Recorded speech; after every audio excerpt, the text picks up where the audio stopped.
Hello friends, बहुत दिन से मैं सोच रही थी कि हम ग्रामर का कुछ ना कुछ टॉपिक स्टार्ट करें पढ़ने के लिए। तो सबसे पहले मैं अपना टॉपिक शुरू कर रही हूँ, सेंटेंस।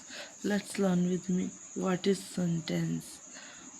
ओके, तो व्हाट इज सेंटेंस? तो सेंटेंस क्या है? Sentence is a group of words which make a complete sense. A sentence may be a statement, question, exclamation, or command. For example, the old man shouted to the stranger, his sister works in Dubai. The man turned up late. ये जो sentence है ये क्या है? ये एक पूरे शब्दों का समूह है जिसका कोई सार्थक अर्थ निकलता हो। ठीक है, इसमें कोई भी कुछ भी हो सकता है। सेंटेंस किसी भी टाइप का हो सकता है। सेंटेंस में हम क्वेश्चन भी पूछ सकते हैं, ठीक है, कोई स्टेटमेंट भी दे सकते हैं, किसी को कमांड भी कर सकते हैं, कुछ भी। ये सब एक सेंटेंस ही है। फिर अगर अपन एग्जाम्पल देखें तो ये इसमें दे रखे हैं।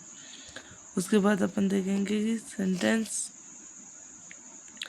के अंदर क्या क्या है। सेंटेंस को दो पार्ट में अपन डिवाइड कर सकते हैं। सबसे पहले एक किसी भी सेंटेंस के अंदर दो हिस्से ज़रूर है, एक तो सब्जेक्ट और दूसरा predicate. Okay, for example subject वो होता है जिसके बारे में पूरे स्टेटमेंट दी गई होती है, ठीक है। और प्रेडिकेट वो होता है जो सब्जेक्ट के अलावा बाकी बच जाता है। फर्स्ट जो अपना सेंटेंस है कि the old man shouted to the stranger, इसमें ओल्ड मैन क्या है? सब्जेक्ट है, और वर्ब से पहले जो आता है वो सब्जेक्ट कहलाता है। तो इस हिसाब से ओल्ड मैन सब्जेक्ट और shouted to the stranger predicate. और he sister works in Dubai, तो इसमें सब्जेक्ट ही सिस्टर और वर्क्स इन दुबई प्रेडिकेट। और the man turned up late, इसमें the man subject and turned up late predicate. इसके बाद में अपन देखेंगे सेंटेंस कितने टाइप के होते हैं। तो मेन सेंटेंस 4 टाइप्स के होते हैं, ठीक है। डिक्लेरेटिव सेंटेंस हो गया, इम्पेरेटिव हो गया, इंट्रोडक्टिव हो गया, और एक एक्सक्लेमेटरी सेंटेंस हो गया। इसके अलावा एक 5th टाइप और होता है ऑप्टेटिव। अगर आपसे पूछा जाए कि डिक्लेरेटिव सेंटेंस क्या है, तो डिक्लेरेटिव सेंटेंस वो सेंटेंस है जो स्टेटमेंट देता है, जो ये भी बता सकता है कि कोई फैक्ट, कोई ओपिनियन, कोई आइडिया कन्वे करता है, ऑब्जर्वेशन और एक्सप्लेनेशंस देता है।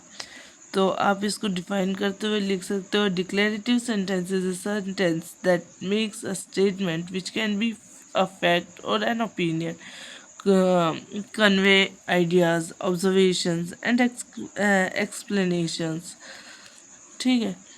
फॉर एग्जाम्पल मैं आपको सीधा सा एक सेंटेंस दो, I saw a big mansion in the village last year. तो इसमें ना किसी को मैंने कोई ऑर्डर दिया है, ना ही किसी से मैंने कोई डिमांड रखी है, ना ही किसी से मैंने कोई क्वेश्चन पूछा है। ऐसा कुछ भी नहीं किया। मैंने सीधी से एक वो दिया है कि I saw a big mansion in the village last year, कि मैंने पिछले साल गांव में एक बड़ा सा मेंशन देखा था।